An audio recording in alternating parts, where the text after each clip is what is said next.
مہمان اسٹیج پر باری باری آ رہے تھے اور اپنے اپنے خیالات کا اظہار کر رہے تھے، لفظوں کے موتی بکھیر رہے تھے، ماؤں کی عظمت کے گڑ گائے جا رہے تھے، اور ان کے سامنے رکھی کرسیوں پر وہ مائیں بیٹھی تھی جو اس دن کے انتظار سے بہت خوش تھی۔ دل تڑپ رہے تھے، آنکھیں لہو رنگ تھی، اور اسٹیج پر آج کے مہمان خصوصی ڈاکٹر سلمان کو بلایا جا رہا تھا تاکہ وہ اپنے خیالات کا اظہار کرے۔ وہ اسٹیج پر آ کر کچھ دیر چپ رہے اور کافی دیر خاموش رہنے کے بعد انہوں نے یہ کہا کہ ماں ایسی ہستی ہے جس کے بارے میں دنیا کے تمام الفاظ کچھ کہنے کے قابل ہی نہیں، اور ان کے پاس ماں کی عظمت کے بارے میں کہنے کے لیے کوئی بھی لفظ نہیں۔ یہ ایسی عظیم ہستی ہے کہ اس کی عظمت کو بیان کرنے کے لیے کوئی بھی جملہ کافی نہیں ہو سکتا۔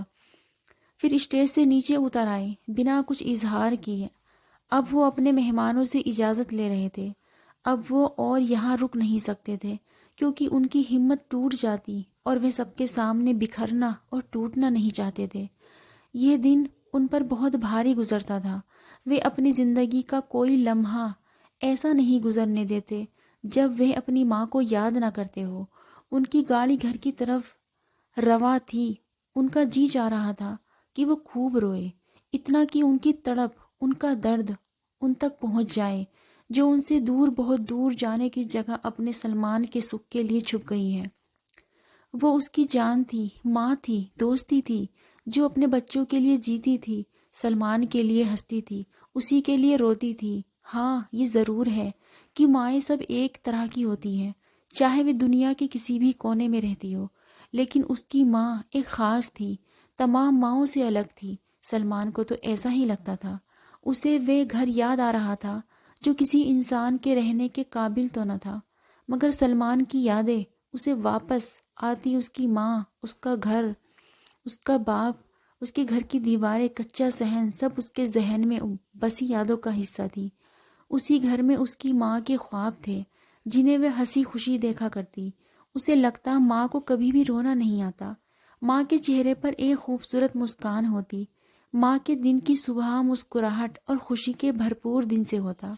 سلمان اٹھو بھی، اسکول جانا نہیں ہے کیا؟ جلدی کرو، اور آپ بھی اٹھ جاؤ۔ باپ ادھر ادھر کروٹ بدلتا، پھر سو جاتا۔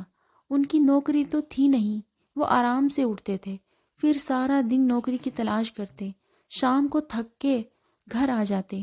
ماں تھی جو کہ قریبی اسکول میں پڑھا رہی تھی، ماں کی وجہ سے اس کی فیس بھی معاف تھی۔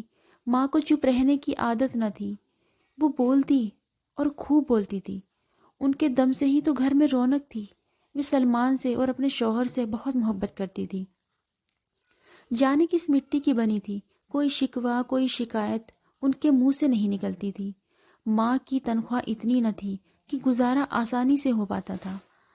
جو ہوتا وہ شوہر اور بیٹے کو دے دیتی، جو بچتا کھا لیتی، نہ بچتا تو چائے کا کپ پی کر اسکول چلی جاتی۔ ان کے کپڑے، جوتے تمام ٹیچر سے کم ہی ہوتے، مگر انہیں کوئی ٹینشن نہ ہوتی۔ ماں، آپ بھی ٹیچر کی طرح اچھے اچھے کپڑے پہنا کرو نا۔ کیوں سلمان، میرے کپڑے میں کیا کمی ہے بیٹا؟ الٹا ماں اس سے سوال کرتی، پتا ہے جب تم پڑھ لکھ کر افسر بنو گے تو میں بہت سارے کپڑے بناؤں گی، خوبصورت ہیل والی جوتیاں بھی لیا کروں گی۔ اب تو گزارا کرنا پڑے گا نا۔ ایسے ہی پھر وہ اس کے بالوں کو چھوتی۔ ماں، وہ منہ بناتا، ماں آپ اگر پیارے پیارے کپڑے پہنو گی تو سب سے اچھی لگو گی۔ ماں اتنا ہنستی کہ موٹی کالی آنکھوں میں ہنستے ہنستے پانی آ جاتا۔ چل پاگل نہ ہو، گھر میں جا۔ جو وقت بچتا وہ اپنے گھر کو سنبھالنے میں لگ جاتی، گھی کے خالی ڈبوں میں پودے لگاتی، کچا صحن رنگ برنگے پھولوں سے مہکتا رہتا۔ انہیں دیکھ دیکھ کر خوب خوش ہوتی، اور سلمان اپنی ماں کو دیکھتا رہتا۔ ارے کیا دیکھ رہے ہو؟ وہ اپنی مٹی کے بھرے ہاتھوں سے پودوں کو صاف کرتے پوچھتی۔ آپ کو دیکھ رہا ہوں ماں، تم سارا دن کام کرتی رہتی ہو۔ وہ 10 سال کا، مگر اس کی سوچ بڑی تھی۔ اپنی ماں کے بارے میں سوچتا ہے کہ وہ کیسے ان کا ہاتھ بٹائے، کیسے ماں کو خوش رکھے۔ پتا ہے سلمان، مجھے جنون ہے پودوں کا، پھولوں کا، رنگوں کا، خوشبو کا۔ دیکھنا جب تو بڑا افسر بنے گا نا تو تیری بڑی سی کوٹھی کے پھول پودے میں ایسے سیٹ کروں گی کہ دور دور سے لوگ دیکھنے آیا کریں گے۔ پھر دونوں خوب ہنستے۔ باپ کا وہی حال، وہی چال، پھر بھی وہ تینوں خوش تھے، بہت خوش، مگن تھے اپنی زندگی میں۔ وہ بھی اتوار کی خوبصورت صبح تھی جب سلمان کے شور مچانے پر ماں باپ اس کو لے کر گھر سے تھوڑے پاس موجود نہر پر لے گئے۔ ماں کے بجٹ میں کھانے کے لیے صرف آلو ہی آ سکتے تھے جو وہ اس خوشی کے موقع پر بنا سکتی تھی، تو آلو کے پراٹھے اور ہری چٹنی بنائی۔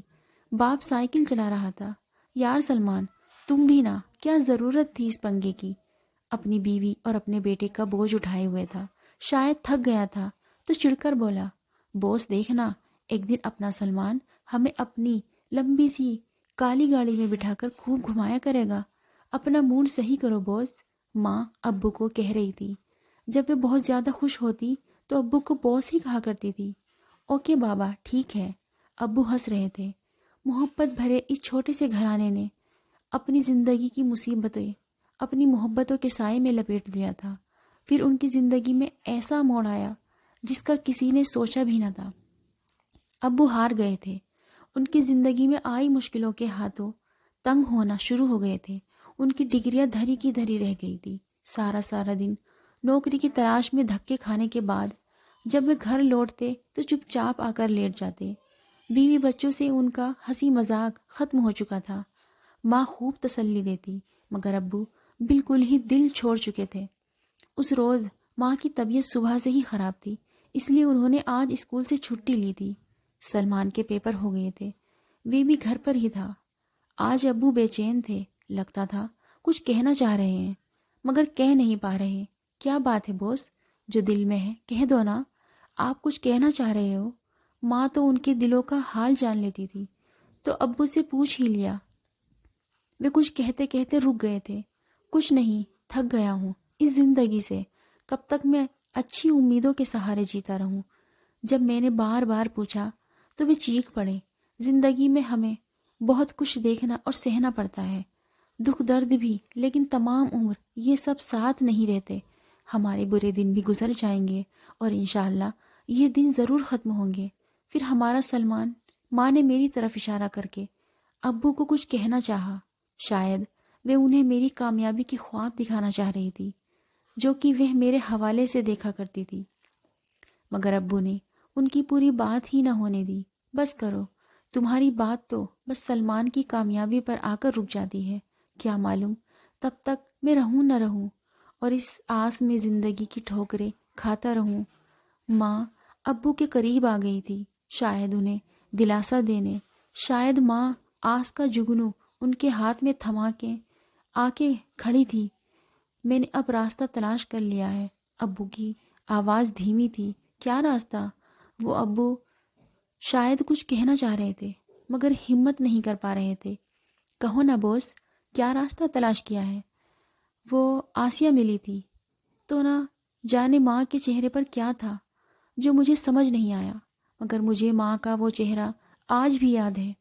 اس کے شوہر کی موت ہو گئی ہے نا، اس کا کاروبار سنبھالنے والا کوئی نہیں۔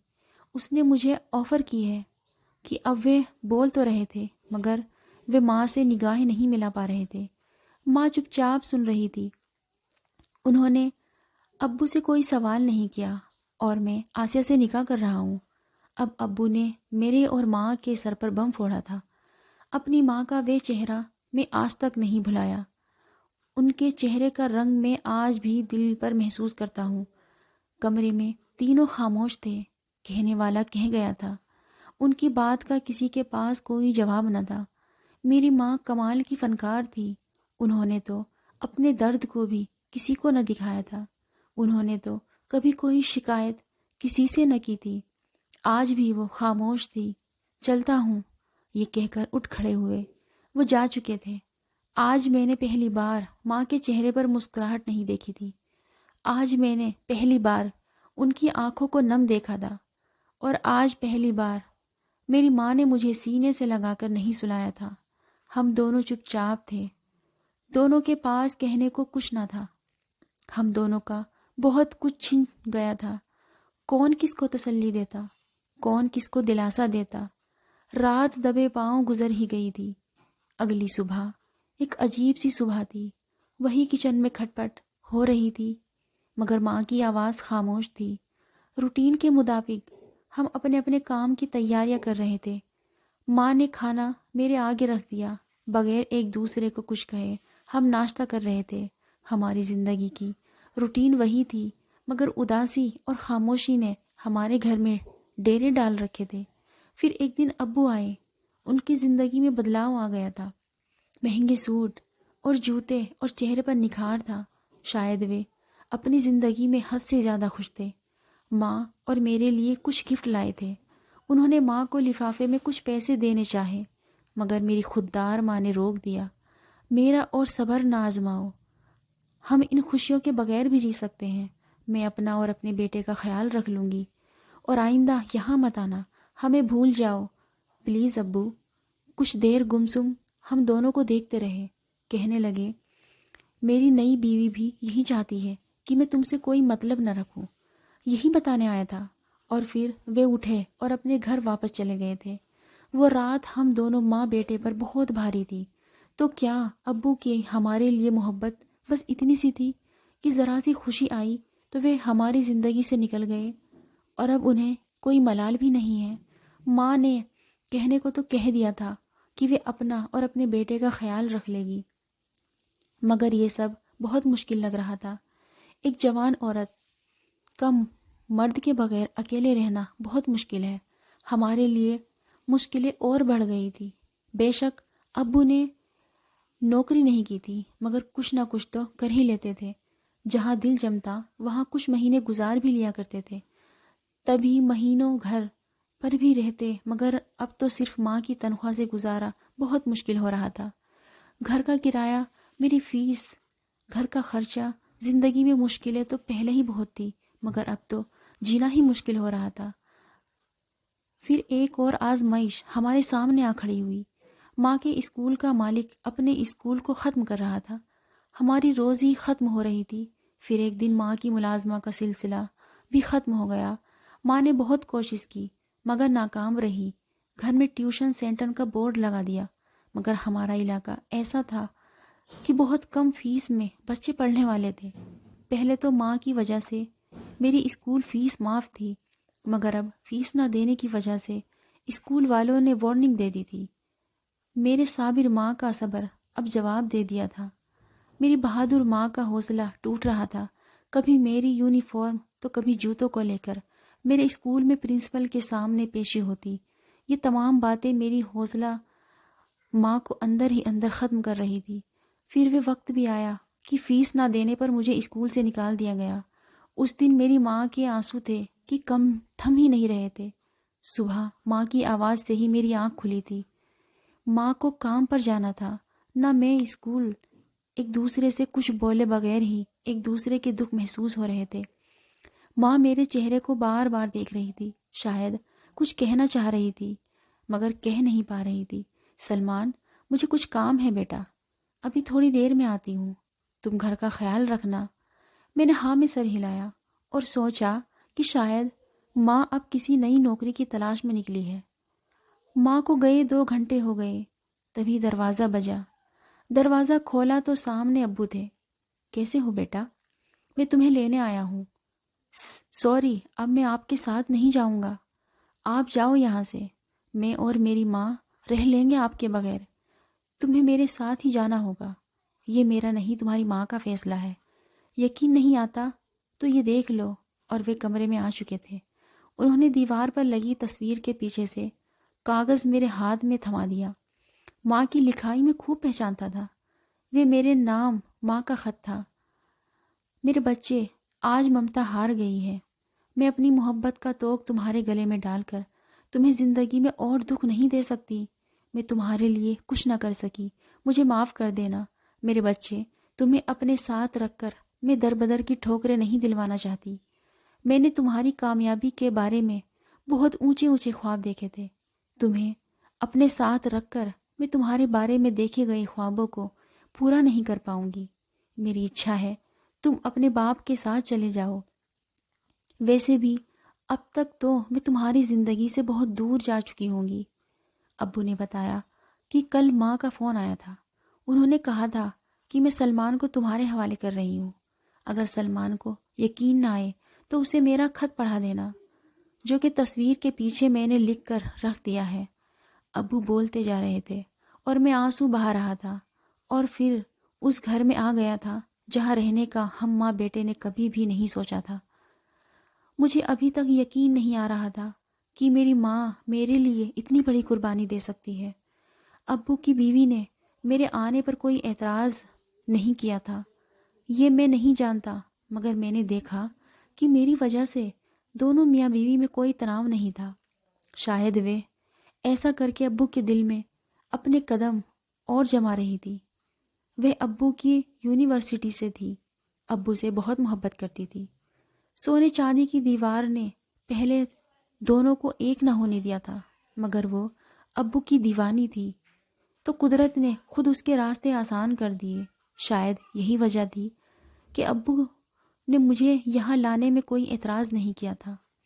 میری زندگی کا اب نیا دور شروع ہو گیا اور میرے لیے الگ کمرہ سیٹ کر دیا گیا جس میں میری دلچسپی کی تمام چیزیں تھی۔ میرے کمرے میں سب کچھ تھا مگر محبت نہ تھی۔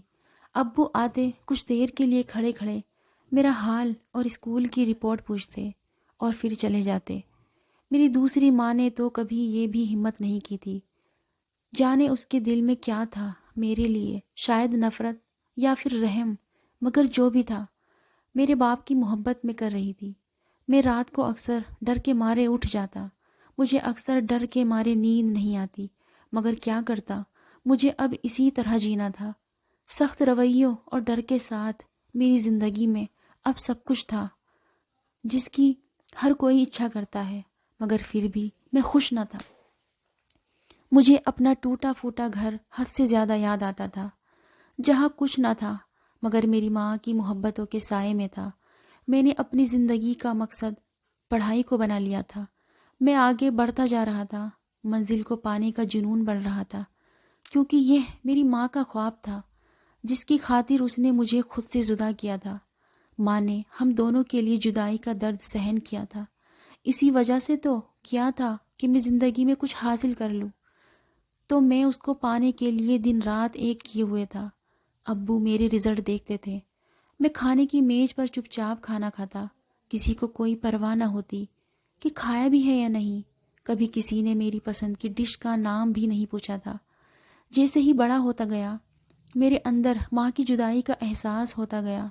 اب مجھے اپنے کمرے میں الگ تھلگ رہنا اچھا لگنے لگا۔ میری کوشش ہوتی ابو اور اس کی بیوی کا کم سے کم سامنا ہو۔ میرا MBBS کا آخری سال تھا جب ابو ہارٹ اٹیک سے مجھے چھوڑ کر اپنے آخری سفر پر روانہ ہو گئے۔ میری زندگی نے پلٹا کھایا۔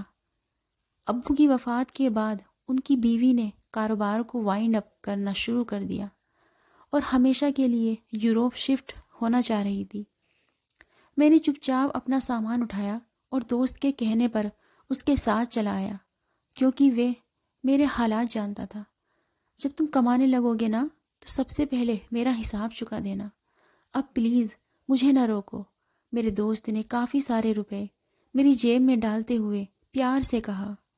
کوئی اور حل بھی نہ تھا، میں چپ چاپ سہن کر گیا۔ اپنی دوست عادل کے احسان کو میں کبھی بھی فراموش نہ کر پایا۔ اس نے مجھے نہ صرف زندگی میں آگے بڑھنے میں مدد کی، سگے بھائی کی طرح محبت کا ایک ایک لمحہ بھی میرے نام کیا تھا۔ اس کے پاپا ایک امیر آدمی تھے، انہوں نے عادل کو اسپتال بنا کر دیا۔ یوں ہم دونوں اس اسپتال کو چلا رہے تھے۔ ہم زندگی میں کامیاب تھے، شہرت اور دولت کی کمی اب میرے پاس نہ تھی۔ اس کے باوجود میں اپنی ماں کے لیے بے چین رہتا تھا۔ میری رات کی تنہائیاں ان کی یاد میں روتے گزرتی تھی۔ میں اپنی ماں کو دیکھنے کے لیے بےتاب تھا۔ کاش وہ میرے پاس ہوتی تو کتنا خوش ہوتی۔ اب میں اس قابل تھا کہ ان کے خوابوں کو پورا کر سکوں۔ دنیا کی اس بھیڑ میں جانے کہاں گم ہو گئی تھی۔ عادل اور اس کے گھر والوں نے شور مچا مچا کر میری شادی بھی کرا دی تھی۔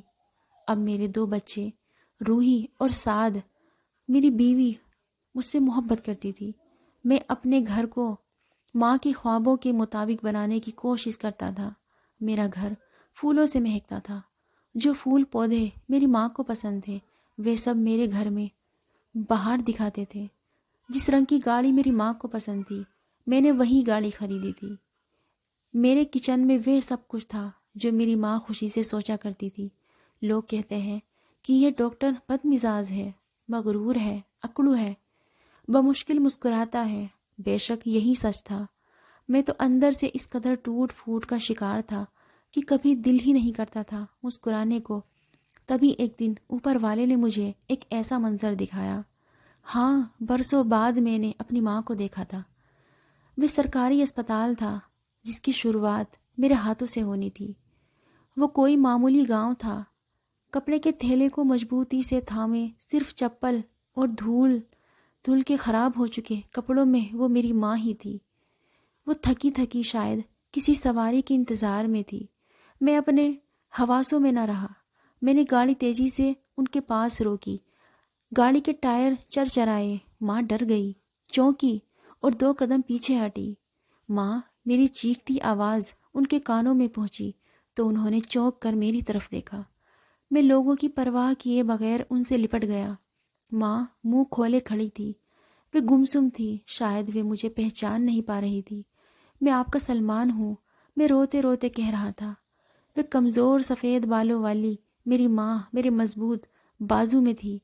ہم کبھی ہنس رہے تھے تو کبھی رو رہے تھے۔ ماں، کہاں کھو گئی تھی آپ؟ میں ماں سے کہہ رہا تھا۔ ماں تھی کہ رو رہی تھی، اب بھلا میں انہیں کیسے جانے دیتا؟ جس جگہ میری ماں کی خوشی تھی میں ان کے ساتھ وہاں گیا، اور پھر میرا گھر میری جنت بن گیا۔ ماں نے بتایا کہ مجھے چھوڑنے کا فیصلہ بہت مشکل تھا۔ میری خاطر، میری خواہش کی خاطر انہوں نے یہ فیصلہ کر تو لیا تھا، مگر اب انہیں نبھانا مشکل لگ رہا تھا۔ تب انہوں نے اس شہر کو چھوڑنے کا فیصلہ کر لیا۔ ان کی ماں کی بیوہ دوست اس قصبے میں رہتی تھی۔ ماں نے ان سے بات کی، انہوں نے اپنے ساتھ رہنے کی اجازت دے دی۔ یہاں ہمارے شہر سے بہت دور ایک معمولی گاؤں میں رہنے لگی۔ ماں نے یہاں پرائیویٹ اسکول میں نوکری کرنے لگی، اور اس طرح ان کا وقت گزرتا رہا۔ میرے بچے اور بیوی حیرانی سے مجھے ہنستے ہوئے دیکھتے تھے۔ ان کے لیے نئی بات تھی۔ میں گھنٹوں ماں کے ساتھ بیٹھتا۔ ہم اپنے بیتے دنوں کی باتیں ایک دوسرے کو سناتے، کبھی ہنستے تو کبھی روتے۔ اس دن وہ اس کمرے کو دیکھ کر خوب ہنسی۔ میرے سلمان، لگتا تھا کہ میں تجھ سے کبھی نہیں مل پاؤں گی۔ وہ کمرہ میں نے ماں کے لیے بنوایا تھا اور اسے جی بھر کے سجایا تھا۔ الماری میں نے بوٹیک سے خریدے اپنی ماں کے لیے کپڑے ٹانگ رکھے تھے۔ خوبصورت جوتوں کا ڈھیر تھا۔ ہیل والے جوتے دیکھ کر ماں اتنی ہنسی، ان کی آنکھوں میں پانی آ گیا۔ او سلمان پگلے، اب اس عمر میں پہنوں گی ہیل والے جوتے؟ میں ہنس دیا۔ ماں ہینگر میں ٹنگے کپڑے دیکھ رہی تھی۔ توبہ ہے سلمان، رنگ دیکھو، بوڑھی گھوڑی لال لگام۔ بس ماں رہنے دو، میں نے اتنے پیار سے خریدے تھے کہ جب میری ماں مجھے ملے گی نا تو سب پہنے گی۔ ساری عمر تو آپ نے۔ آگے میری آواز رک گئی۔ اب مجھے میری ماں پیار کر رہی تھی۔ خالی پیار سے کام نہیں چلے گا ماں، کچن میں چلو۔ آپ کے ہاتھ کا پراٹھا چائے کھائے تو کافی دن ہو گئے۔ لگتا نہیں تھا کہ میں ایک بڑے اسپتال کا سینئر ڈاکٹر ہوں۔ میں دن رات ماں کے ساتھ تھا، لمحہ لمحہ اپنی ماں کے ساتھ گزارنا چاہتا تھا۔ میری بیوی اور بچوں کا رویہ نارمل تھا۔ انہوں نے خوشی کا اظہار تو کیا تھا، مگر اتنا نہیں۔ شاید ابھی ان کی میری ماں سے محبت بڑھی نہیں تھی۔ اسپتال سے آ کر میرا سارا وقت ماں کے ساتھ گزرتا۔ میں گھنٹوں ماں کی گود میں سر رکھ کر لیٹا رہتا۔ وہ میرے بالوں میں اپنی بوڑھی انگلیاں پھیرتی۔ ہم اپنے بیتے دن ایک دوسرے کو سناتے۔ کبھی ہم ماں بیٹا اپنے لون میں پودوں کی دیکھ بھال کرنے میں لگے ہوتے۔ ماں کی خوشی میرے دل میں ڈھیروں گلاب کھلا دیتی۔ آج بھی ہم گلاب کے نئے کھلتے پھولوں کو دیکھ کر خوش ہو رہے تھے۔ تو تم نے میرے خوابوں کو پورا کر ہی دیا سلمان۔ ہاں ماں، آج کی اس خوبصورتی نے میرے کل کو بھلا دیا ہے۔ یہ شام جو میری ماں کے نام ہے۔ میں نے ماں کو خوبصورت لفظوں میں جواب دیا۔ سلمان، ہم دونوں نے مڑ کر پیچھے دیکھا تو میری بیوی مجھے پکار رہی تھی۔ آؤ بہو، بیٹھو۔ ماں نے جگہ بنائی صنم کے لیے۔ سلمان، کچھ یاد ہے؟ آج کا دن خاص ہے ہمارے لیے۔ میری بیوی نے ماں کو بالکل اگنور کرتے ہوئے مجھے کہا۔ ارے میں نہیں بھولا، یاد ہے، بس یہ تھوڑا سا کام کر کے آ ہی رہا تھا۔ پورا دن گزر گیا ہے اور تم کہہ رہے ہو مجھے یاد ہے، پر سارا دن میں ہم ایک دوسرے سے ملے ہی کب ہیں؟ رات تمہاری نائٹ ڈیوٹی تھی، میں اٹھا تو تم سو چکی تھی، اور ابھی تو ہماری ملاقات ہی ہوئی ہے۔ وہ پاؤں پٹکتی جا چکی تھی۔ ماں میری طرف سوالیہ نظروں سے دیکھ رہی تھی۔ میں شرمندہ ہو رہا تھا۔ میری بیوی صنم کا برتاؤ مجھے بالکل اچھا نہیں لگ رہا تھا۔ ماں، اصل میں آج ہماری شادی کو 8 سال ہو گئے ہیں۔ میں نے صنم کو وش نہیں کیا۔ بہت غلط کیا تم نے سلمان۔ صنم کیا سوچ رہی ہوگی؟ رات کا کھانا ہم سب نے باہر ہی کھایا تھا۔ پہلے تو رکھا گفٹ بھی صنم کو دیا، ماں بھی اس کے لیے گفٹ لے آئی، مگر صنم کا موڈ خراب ہی رہا، اور پھر یہ سلسلہ چلنا شروع ہو گیا۔ جانے کیوں صنم ماں سے چڑی چڑی رہنے لگی۔ ہم دونوں کی محبت میں ماں دیوار بن چکی تھی۔ تم پاگل تو نہیں ہو گئی صنم؟ جانتی ہو نا ہم دونوں ایک دوسرے کے بغیر کیسے زندگی گزاری ہے۔ میں اب ان لمحوں کو کھونا نہیں چاہتا، اور انہوں نے جو میرے لیے کیا ہے وہ میں بھول نہیں سکتا۔ کان پک گئے تمہاری یہی کہانی سنتے سنتے۔ برسوں بعد تم ماں بیٹے ملے ہو تو اس کا یہ مطلب نہیں تم بیوی بچوں کو بھول جاؤ۔ میں غصے اور حیرانی سے دیکھ رہا تھا۔ میں مانتا ہوں کہ ان دنوں اسپتال سے آنے کے بعد میرا بہت زیادہ وقت ماں کے ساتھ گزرتا تھا، مگر یہ نہیں تھا کہ میں صنم اور بچوں کو اگنور کر رہا تھا۔ صنم نے میری زندگی میں ہمیشہ خوشیاں بانٹی تھی، اور میری اولاد میرا ساتھ تھی۔ میرا قصور صرف یہی تھا کہ میں برسوں بعد ملی ماں کو تھوڑی خوشیاں دینے کی کوشش کر رہا تھا، پر یہ بات صنم کو سمجھ نہیں آ رہی تھی۔ یہ تمام باتیں ہم میاں بیوی کے درمیان ہی تھی۔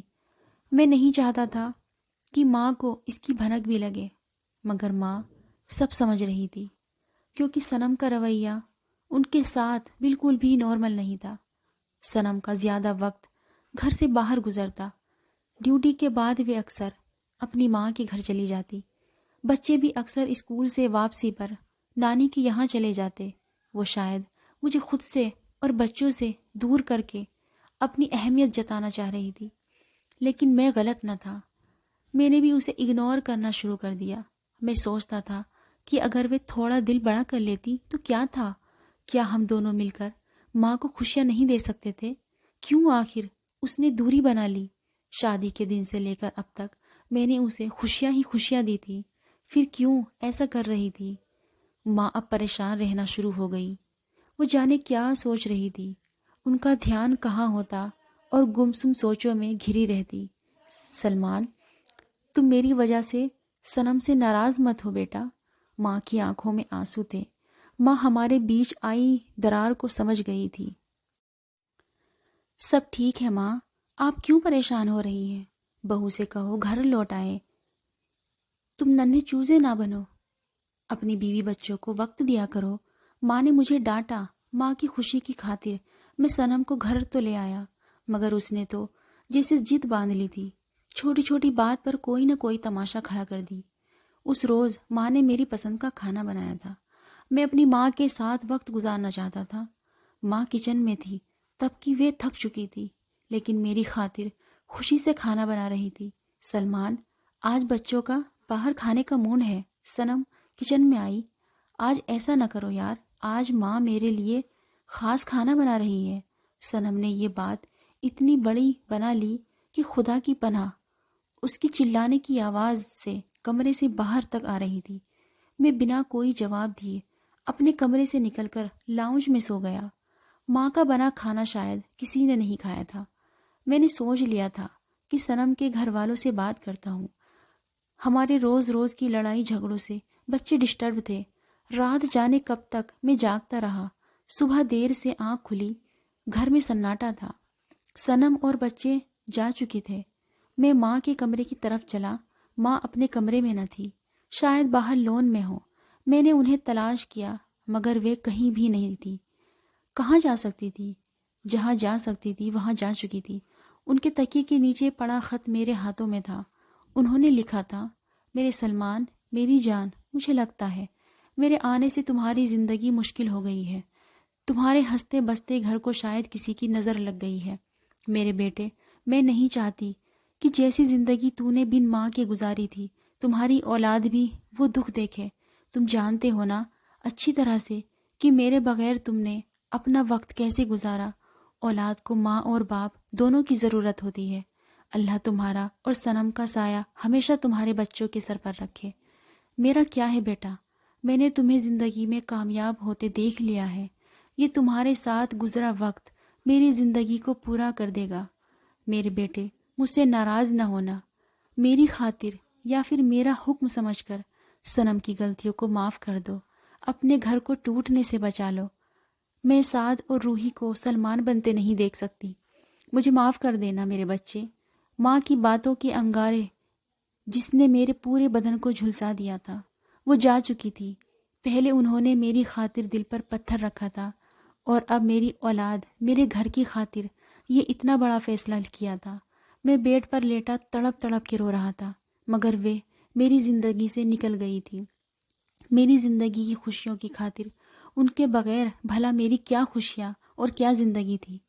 ایسا نہ تھا کہ میں نے انہیں کہیں نہیں ڈھونڈا تھا، میں نے انہیں اس گاؤں میں جا کر ڈھونڈا، بس اسٹاپ پر، اسپتالوں میں، جگہ جگہ۔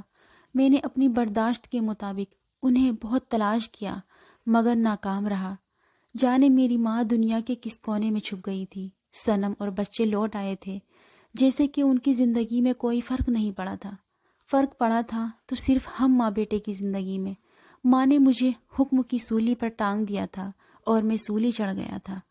دیکھا آپ نے میری ماں کی عظمت۔ آپ ہی بتائیے، کیا کوئی لفظ اور جملہ ہے جو ماں کی عظمت کو بیاں کر سکتا ہو؟ کوئی بھی نہیں۔ ایسا کوئی لفظ یا جملہ کچھ بھی نہیں ہے جو ماں کی عظمت اور ماں کی قربانیوں کو بیاں کر دے۔